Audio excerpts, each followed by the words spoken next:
الحاقۃ ما الحاقہ، وہ واقعہ ہو کر حقیقت بن کر آنے والی چیز. کیا ہے وہ حقیقت بن کے آنے والی چیز؟ وما ادراک ما الحاقہ، اور اے مخاطب یعنی جن کی طرف قرآن رویل ہو رہا ہے، تمہیں کیا معلوم کہ وہ حقیقت جو واقعہ ہو جائے گی وہ کیا ہے؟ تو یہ قیامت کے لیے یعنی ذکر ہوا ہے کہ سب سے بڑی حقیقت جو ہے وہ قیامت کے دن کی جواب دہی ہے. کذبت ثمود وعاد بالقاریہ، یعنی ان کفار مکہ سے پہلے قوم سمود اور قوم عاد نے، یعنی صالح علیہ السلام اور ہود علیہ السلام کی قوم نے بھی اس الحاقہ کو، جس کا ایک اور نام القاریہ بھی ہے، جو پارہ نمبر 30 میں آ جائے گا نا، القاریۃ ما القاریہ وما ادراک ما القاریہ، انہی الفاظ کے ساتھ، کھڑکھڑانے والی، ٹکرا کر پاش پاش کر دینے والی، یعنی آخرت، قیامت کا دن. تو اللہ تعالیٰ فرماتا ہے کہ مشرکین عرب کوئی نویکھلے نہیں ہے کہ انہوں نے وقت کے پیغمبر کا انکار کیا ہے. ان سے پہلے بھی قوموں نے اپنے وقت کے پیغمبروں کا انکار کیا، جن میں ٹاپ آف دا لسٹ 2 قومیں جن کو عرب کے رہنے والے لوگ جانتے تھے. نوح علیہ السلام کے فوراً بعد اللہ تعالیٰ نے اسی قوم میں سے ایک نئی قوم کو اٹھایا، اور وہ قوم عاد تھی، جن میں ہود علیہ السلام کو اللہ تعالیٰ نے مبعوث کیا. اور یہ ہمیشہ ہوتا رہا کہ جب کبھی بھی اللہ تعالیٰ نے کسی پیغمبر کو مبعوث کیا ہے، اس کے ماننے والے اور نہ ماننے والے 2 گروہ بن جاتے ہیں. نہ ماننے والوں کو اللہ تعالیٰ تباہ و برباد کر دیتا ہے، ماننے والوں کو باقی رکھتا ہے. اور پھر کچھ عرصہ جب گزرتا ہے تو ماننے والوں میں پھر 2 گروہ بن جاتے ہیں وقت گزرنے کے ساتھ. ایک جو پیغمبروں کی تعلیمات کو چھوڑ دیتے ہیں، دوسرے جو ان تعلیمات کو حرز جان بنا لیتے ہیں. پھر اللہ تعالیٰ ایک نیا پیغمبر مبعوث کرتا ہے، اور پھر یہ سلسلہ جاری رہتا ہے. تو قوم نوح میں جب وہ 2 گروہ بن گئے، یعنی اہل ایمان جو بچا لیے گئے تھے کشتی میں سوار کر کے، اور بعد میں پھر وہ راستے ہٹ گئے، تو وہ قوم عاد اسی قوم نوح یعنی انہی کی اولاد میں سے تھی، جن میں اللہ تعالیٰ نے سیدنا ہود علی نبینا علیہ الصلوۃ والسلام کو پیغمبر بنا کر، رسول بنا کر مبعوث کیا. تو وہ ہود علیہ السلام کی قوم کو کہا جاتا ہے قوم عاد. اور پھر ان کے اہل ایمان جو بچا لیے گئے، ان میں جب مشرکانہ اوہام پیدا ہونا شروع ہوئے، تو اللہ تعالیٰ نے اس قوم جو باقی بچ جانے والی قوم تھی، قوم سمود، عاد کی اولاد میں سے، ان میں صالح علیہ السلام کو رسول بنا کر مبعوث کیا.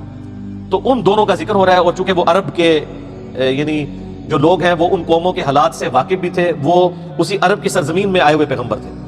بلکہ آج بھی جو ہے وہ قوم عاد اور قوم سمود کی باقیات عرب کے اندر موجود ہیں. فَأَمَّا ثَمُودُ، تو آپ اللہ تعالیٰ ذکر کریں کہ رہے سمود، فَأُهْلِكُوا بِالطَّاغِيَةِ، تو ہم نے ان کو ہلاک کر دیا ایک سخت چنگھاڑ کے ذریعے.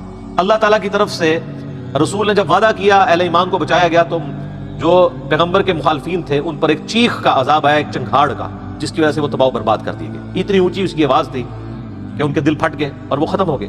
وَأَمَّا عَاد، رہے عاد، فَأُهْلِكُوا بِرِيحٍ صَرْصَرٍ عَاتِيَةٍ، تو ہم نے ان کو تباہ و برباد کر دیا ایک آندھی سے جو سخت سرد تھی، بے حد تند و تیز آندھی ان کے اوپر اللہ تعالیٰ نے جاری کر دی. اور ظاہر ریگستان کی رات کی سردیاں تو آپ کو پتہ ہے، پھر سخت آندھی، اور وہ اتنی سخت تھی کہ وہ بڑے بڑے درختوں کو بھی اکھاڑ کے پھینک دے. سخرها علیہم 7 لیال و 8 ایام، اور یہ آندھی مسلسل ان پر چلتی رہی 7 راتوں تک اور 8 دن تک. 8 دن اور 7 راتیں مسلسل آندھی اللہ کی طرف سے چلتی رہی.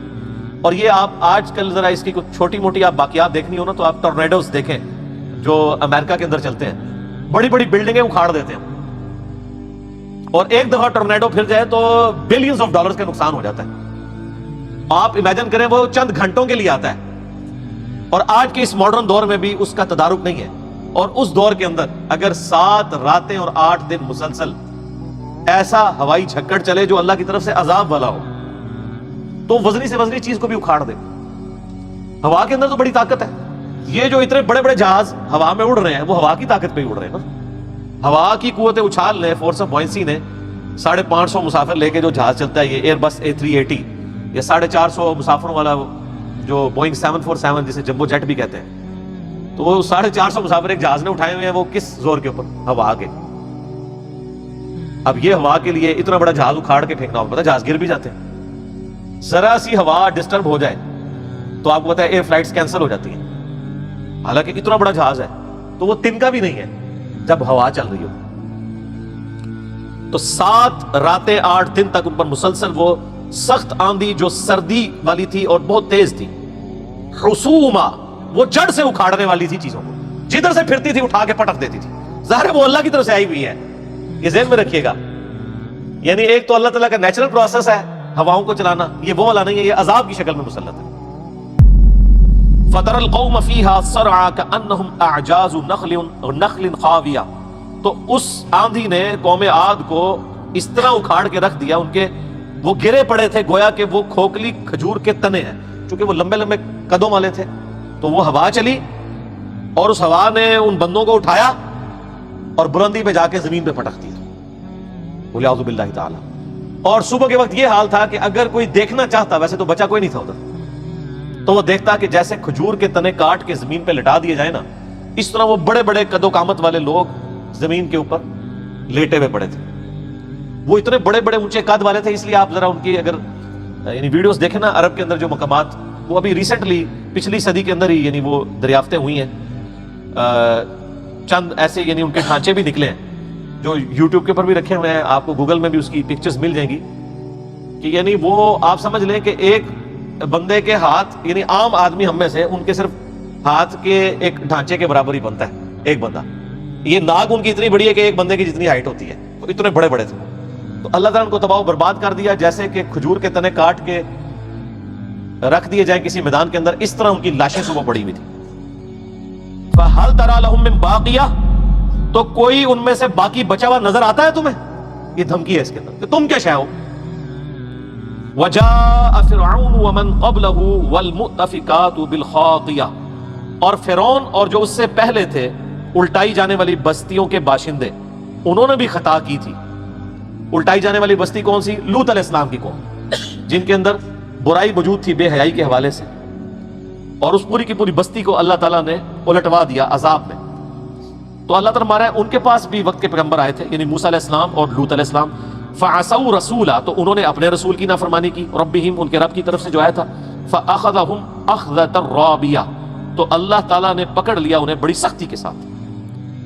اِنَّا لَمَّا طَغَى الْمَاءُ حَمَلْنَاكُمْ فِي الْجَارِيَةِ، ہم نے جب سیلاب کو حد سے یعنی سیلاب گزر گیا، یعنی حضرت نوح علیہ السلام کی قوم پہ جو آیا تھا، تو ہم نے تمہیں کشتی میں سوار کر دیا، کشتیوں میں سوار کیا، یعنی اللہ تعالیٰ نے بچایا انسانیت کو اس طوفان سے کشتی میں سوار کر کے۔ لِنَجْعَلَهَا لَكُمْ تَذْكِرَةً وَتَعِيَهَا أُذُنٌ وَاعِيَةٌ، تاکہ اس نوح علیہ السلام کی قوم کی بربادی کے واقعے کو اور ان کے بچ جانے والے اس واقعے کو لوگ یادگار کے طور پر محفوظ رکھیں، یاد رکھنے والے کان۔ یعنی پہلے تو نالج ٹرانسفر ہوتا تھا نا، سن سنا کے بھی، ریٹن فارم میں تو تاریخ آپ کو بہت کم ملتی ہے، یعنی پچھلی تقریباً 5000 سال کی تاریخ ہے جو ٹوٹی پھوٹی فارم کے اندر ریٹن میں موجود ہے۔ ادروائز اس سے پیچھے کی جتنی تاریخ ہے وہ جو ہمیں ملتی ہے، کچھ تورات کے اندر سے مل جاتی ہے، کچھ جو لوگوں نے سنی سنائی تاریخ چل رہی ہے، اس میں ظاہر ہے جھوٹ بھی شامل ہے، سچ بھی شامل ہے۔ بہرحال چند ایک جو بڑی تباہیاں انسانیت کی تاریخ میں ہوئی ہیں وہ تو سب کو معلوم ہے، یعنی اگر آپ یہ کہیں کہ 8 سے 1000 سال بعد بھی انسانیت کو کسی کتاب پڑھنے کی ضرورت نہیں پڑے گی جنگ عظیم اول اور دوم کے لیے، ورلڈ وار 2 اور 1، یعنی یہ نسل در نسل انسانیت کو پتہ ہے کروڑوں لوگ مرے تھے، تو یہ چیز یاد رکھنے والے کان آگے ٹرانسفر کرتے رہتے ہیں۔ آج بھی تاریخ پاکستان اگر کسی نے نہ بھی پڑھی ہو تو نسل در نسل لوگوں کو یہ چیزیں ٹرانسفر ہوئی ہیں کہ ہمارے آباء و اجداد کو یہ ملک بنانے کے لیے کیا قربانیاں دینی پڑی۔ ہم میں سے کتنے لوگوں نے کتاب پڑھی ہوگی، لیکن ہمیں یہ نسل در نسل چیزیں ٹرانسفر ہوئی۔ تو ایک دین کتابوں کے ذریعے بھی ٹرانسفر ہو رہا ہوتا ہے اور نسل در نسل بھی ہو رہا ہوتا ہے، لیکن اس میں ظاہر ہے جو نسل در نسل ہوتا ہے اس میں جھوٹ اور سچ کی آمیزش بھی شامل ہو جاتی ہے۔ اسی لیے ان چیزوں کو محفوظ کرنے کے لیے انسانیت نے اس چیز کو لرن کیا ہے کہ ریٹن ریکارڈ چیزوں کا رکھا جائے۔ اللہ تعالیٰ بھی قرآن پاک میں فرماتا ہے نا، الذی علم بالقلم، اللہ نے انسان کو تعلیم دی ہے قلم کے ذریعے۔ قلم کی اللہ نے قسم بھی یاد فرمائی، پچھلی سورت کا نام ہی سورۃ القلم تھا، یعنی قلم کے ذریعے نالج ٹرانسفر ہوا ہے، ریٹن فارم میں محفوظ کیا گیا ہے۔ انبیاء کرام علیہ السلام کی جو کتابیں ہیں وہ بھی ریٹن فارم میں آگے چلی ہیں۔ ہمارے محبوب صلی اللہ علیہ وآلہ وسلم بھی تو وہی لکھوایا کرتے تھے اور اس طریقے سے پھر آگے ٹرانسفر ہوئی۔ فَإِذَا نُفِخَ فِي الصُّورِ نَفْخَةٌ وَاحِدَةٌ، اب اللہ تعالیٰ قیامت کا دن کا ذکر کر رہا ہے کہ دنیا پہ تو ایک عذاب آیا، بخاری مسلم میں حدیث ہے کہ جس کی موت آ گئی اس کی قیامت تو قائم ہوگی، لیکن ایک وہ بڑی قیامت بھی آنی ہے، اس کا ذکر آ رہا ہے کہ جب پھونک مار دی جائے گی سور میں ایک بار، وَحُمِلَتِ الْأَرْضُ وَالْجِبَالُ، اور زمین اور پہاڑوں کو اٹھایا جائے گا، فَدُكَّتَ دَكَّةً وَاحِدَةً، اور ان کو چورا چورا کر دیا جائے گا، ان کو برابر کر دیا جائے گا، پورا میدان بنا دیا جائے گا۔ یعنی اللہ تعالیٰ قیامت والے دن ظاہر ہے فورس آف گریوٹی تو ڈسٹرب ہوگی نا، وَجُمِعَ الشَّمْسُ وَالْقَمَرُ، سورج اور چاند بھی آپس میں مل جائیں گے، اور جب گریوٹی ڈسٹرب ہوگی تو پہاڑ بھی اکھڑ جائیں گے، اور سب کے سب پہاڑ سب سے انسان کے اوپر روب اگر اس زمین کی کسی چیز کا ہے وہ پہاڑ ہے، اس سے زیادہ کوئی مضبوط چیز نہیں ہے۔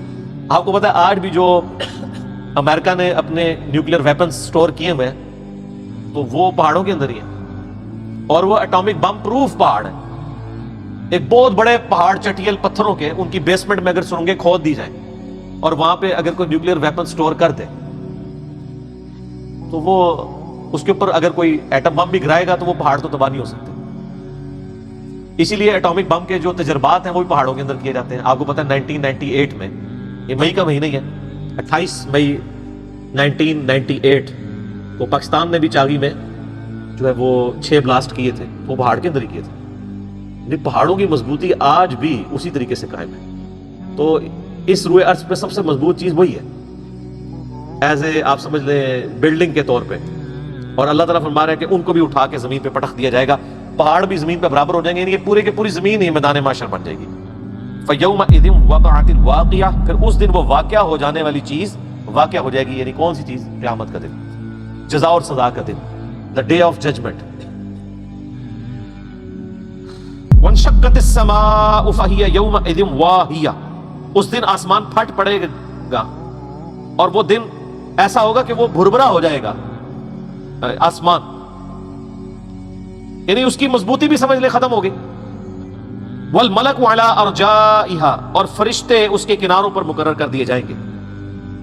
وَيَحْمِلُ عَرْشَ رَبِّكَ فَوْقَهُمْ يَوْمَئِذٍ ثَمَانِيَةٌ، اور اس دن تمہارے رب کے عرش کو 8 اٹھائے ہوئے ہوں گے، 8 یعنی فرشتے۔ یہ نہیں ہے کہ وہ فرشتے اگر نہیں اٹھائیں گے تو عرش گر پڑے گا، ایک پروٹوکول کے طور پہ اللہ تعالیٰ نے ان کی ڈیوٹی لگائی۔ نہ اللہ تعالیٰ عرش کا محتاج ہے اور نہ عرش کسی فرشتے کے محتاج ہے، سب کے سب اللہ کی محتاج ہے۔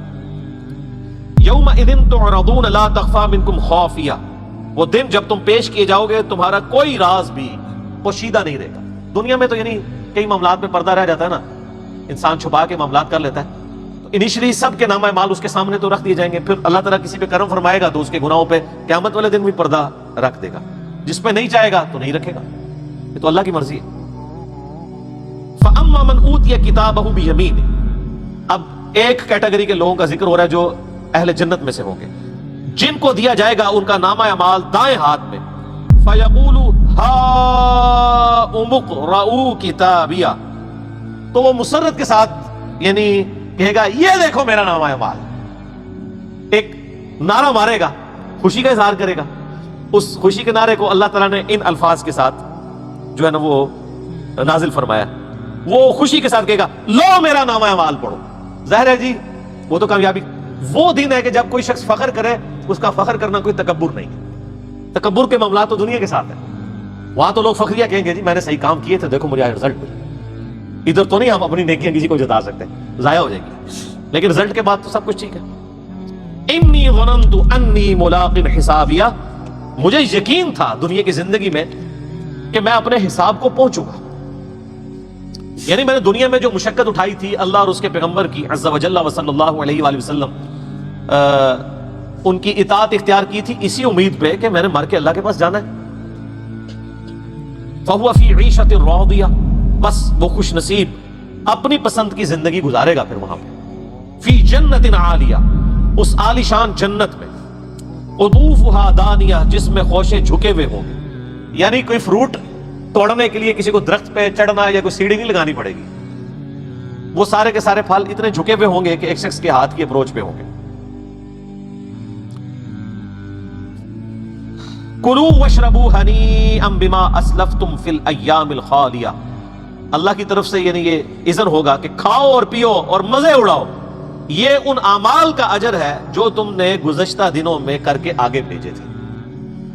اچھا، قرآن پاک میں جب کبھی بھی جنت کا ذکر آیا نا تو اس کو اللہ تعالیٰ نے ایمان لانے کے بعد اعمال کے ساتھ جوڑا ہوا ہے۔ یہ خالی کھلی جنت جو ہے نا وہ انڈیا پاکستان بنگلہ دیش میں بکتی ہے، قرآن کی جو جنت ہے نا وہ تو اعمال کے ساتھ ہے، صرف ایمان کافی نہیں ہے، اعمال بھی انٹیگرل پارٹ ہے اس کا۔ اور اس کے اوپر ایک ہی سورۃ العصر کافی ہے، جس کے بارے میں امام شافعی کا قول صحیح سند سے ثابت ہے کہ قرآن پاک میں اور کوئی آیات بھی نازل نہ ہوتی تو صرف سورۃ العصر ہی پوری انسانیت کی ہدایت کے لیے کافی تھی۔ اب یہ لوگ کہہ تو دیتے ہیں لیکن اس میں ذرا دیکھیں نا چار شرائط کتنی سخت ہے۔ اور کم از کم 4 شرائط ہیں وہ. والعصر، قسم ہے زمانے کی، زمانہ اس بات پر گواہ ہے، انسانی تاریخ اس پر گواہ ہے، ان الانسان لفی خسر، کہ بے شک انسان تو خسارے میں ہی پیدا ہوا ہے. یعنی اوورآل ڈسیژن یہی ہے کہ زیادہ تر لوگ تباہ و برباد ہی ہوں گے. جو سورۃ الاعراف میں بھی 179 نمبر آیا تھا نا، وَلَقَدْ ذَرَأْنَا لِجَهَنَّمَ كَثِيرًا مِنَ الْجِنِّ وَالْإِنسِ، کثرت کے ساتھ جن و انسان تو پیدا ہی دوزخ کے لیے ہوئے ہیں. یعنی اللہ نے زبردستی نہیں، مراد یہ کہ لگ رہا ایسا ہی ہے کہ وہ جائیں گے، اور یہ حقیقت ہے. اور پھر اللہ نے کہا ہم نے ظلم نہیں کیا، اس کے ساتھ ہی کہا ہم نے انہیں آنکھیں دی تھی وہ دیکھتے نہیں، عبرت والا دیکھنا، کان دیے تھے سنتے نہیں ہیں، عقل دی تھی، دل دیے تھے وہ سوچتے نہیں. اولئک کالانعام بل هم اضل، وہ چوپایوں کی مانند ہے بلکہ اس سے بھی گئے گزرے. تو اکثریت تو تباہ و برباد ہوگی انسانیت. لیکن الا الذین آمنوا، مگر جو ایمان لے کر آئے، وعملوا الصالحات، اور نیک عمل کیے. یہ دونوں کام بڑے آسان ہیں آج کے دور کے اندر. مصیبت اگلی 2 شرائط کی ہے. وتواصوا بالحق، لوگوں کو سچ بات بتاتے رہے، حق کی تلقین کرتے رہے. حق سے مراد یہ نہیں ہے کہ اپنے فرقے کی تلقین کرتے رہے. حق یہ ہے کہ چاہے وہ اپنے فرقے کے حق میں ہے چاہے اپنے فرقے کے خلاف ہے، اس سچائی کی بات کرتے رہے. اور ظاہر ہے اس کا منطقی انجام جو ہے وہ پھر مار کٹائی، مصیبت، پریشانی کی شکل میں آئے گا. تو وتواصوا بالصبر، پھر صبر کی وہ تلقین کرتے رہے. یعنی صبر کی تلقین کی بات ہو رہی ہے، صرف صبر خود نہیں کرنا، صبر کی تلقین بھی کرنا. اس لیے دائی جو ہوتا ہے نا، جو دعوت کو کھڑی کرتا ہے، اس کا حوصلہ بہت بلند ہونا چاہیے، تبھی دعوت کامیاب ہوتی ہے. اگر دائی کا حوصلہ پست کر دیا جائے تو دعوت ساری بیٹھ جائے گی. آپ قرآن پاک بھی ہم تقریباً اینڈ پہ پہنچ چکے ہیں، آپ نے دیکھا ہے تھرو آؤٹ کافروں نے پورا زور لگایا کہ نبی علیہ السلام کو کسی طریقے سے ڈسکریج کر دیا جائے، نبی علیہ السلام اپنا کام چھوڑ کے بیٹھ جائیں تو ظاہر ہے پوری کی پوری دعوت گر جائے گی. آج بھی جو دعوت کو لانچ کرتا ہے، جو لیڈنگ پوزیشن کے اوپر ہوتا ہے، اس کو نیچا کرنے کے لیے ہر طرح سے کوشش کی جاتی ہے، دھمکی کی شکل میں اور معاشی اعتبار سے، گھراؤ کے اعتبار سے، اور کئی چیزوں کے اعتبار سے. تو آزمائش تو آنی ہے سر. اور میں آپ کو پرسنلی بتاؤں کہ میں کبھی بھی کسی آزمائش کو دیکھتا ہوں نا، تو میں اپنے یعنی وائف سے بھی یہ بات کرتا ہوں، اپنے دوستوں سے بھی، کہ جو بندہ آزمائش بن کے آپ پہ نازل ہوا ہے نا، وہ آزمائش تو آپ پہ آنی تھی. اللہ تعالیٰ انسٹرومنٹ کسی بندے کو بنا دیتا ہے. ہم خام خواہ ان لوگوں پہ غصہ کھا رہے ہوتے ہیں. موت تو آنی تھی، چاہے آپ ٹریکٹر کے نیچے آ کے مر جائیں. دنیاوی قانون میں تو قصاص لیا جائے گا اس سے، لیکن موت کا وقت وہی مقرر تھا. انسٹرومنٹ کوئی بندہ ہی بنتا ہے، آلہ کار، تقدیر کا آلہ کار انسان ہی بن رہا ہوتا ہے. اسی طریقے سے تو گالی گلوچ آپ کو کرتا ہے، کوئی آپ کو یعنی ذہنی طور پہ اذیت دیتا ہے، تو ان سارے معاملات میں آپ کو صبر و شکر کے ساتھ چلنا چاہیے، اور یہ سمجھنا چاہیے کہ یہ اللہ تعالیٰ کی طرف سے آلہ کار ہے. اور قرآن حکیم میں مضمون کئی جگہ ہے کہ ہم نے انسانوں اور جنوں میں انبیاء کے دشمن اٹھائے ہیں. تو انبیاء کے طریقے پہ چلنے والوں کے دشمن بھی انسانوں اور جنوں میں ہمیشہ اٹھتے رہیں گے. اور حق اور باطل کی جو یہ کشاکش ہے، اسی کے اندر ہی تو مزہ ہے. اگر سب کچھ ہیپی ہیپی چل رہا ہوتا تو سر سارے کلمہ پڑھ لیتے نا. ابو جہل کو پتا تھا کہ کلمے کا مطلب یہ ہے کہ اب میری مرضی نہیں چلے گی، اللہ کی مرضی چلے گی. آج کے زمانے میں ابو جہل ہوتا تو کلمہ پڑھ لیتا، کیونکہ کلمہ پڑھ کے آپ نے اپنی مرضی سے زندگی گزارنی ہے. نماز کوئی نہیں پڑھنی، روزہ کوئی نہیں رکھنا، سچ کوئی نہیں بولنا، حلال حرام میں تمیز کوئی نہیں کرنی. تو آج کل تو کلمہ پڑھنا بہت آسان ہے. تو معذرت کے ساتھ ابو جہل کو ایمان کے جو لوازمات تھے ان کی انڈیا، پاکستان، بنگلہ دیش کے مسلمانوں سے زیادہ ہی سمجھ تھی. اس کو پتا تھا میری مرضی نہیں چلے گی. لا الہ کا مطلب اسے پتا تھا کہ ہر چیز کی بھی نفی کرنی ہے، اور اللہ کو معبود ماننا ہے، اور محمد رسول اللہ صلی اللہ علیہ وسلم کو اپنا امام ماننا ہے. اب سائملٹینیس کنٹراسٹ آ رہے ہیں. آپ نے اہل ایمان کا سن لیا، اب ذرا ان کا سنیں جو اللہ تعالیٰ کے غضب کے مقام دوزخ میں جانے والے ہیں. بولے اعوذ باللہ تعالی، اللہم اجرنا من النار، آمین.